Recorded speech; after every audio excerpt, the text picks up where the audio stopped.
شكرا لك خالد. إذا عقب الافتتاح هذا الجميل معنا فخامة الرئيس الجزائري عبد المجيد تبون. في البداية فخامة الرئيس، أهلا وسهلا في ديرتك الثانية قطر، وحياك الله. وكيف شفت الافتتاح وكيف شفت هذا التنظيم اللي قبل انطلاق صفرة الحكم؟ تنظيم رائع من أروع ما يكون، عالمي، أقل ما يقال أنه تنظيم عالمي يشرف دولة قطر الشقيقة ويشرف العالم العربي كذلك. وفيه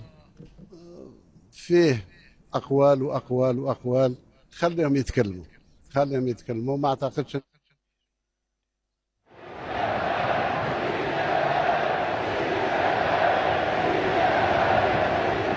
مسلم اليوم ينظم هذه البطولة العالمية ويجمع العالم بأسره. هذا الكلام اللي كنت نقوله، يعني هذا لب الملاحظة نتاعي. أن اليوم نفتخر كدول عربية بشيء اللي وصلت له، المستوى اللي وصلت له قطر في تنظيم احتفالية عالمية مثل هذه، لملايير الأنظار ملتفتة إلى قطر اليوم. شيء عظيم، تنظيم جيد لا غبار عليه.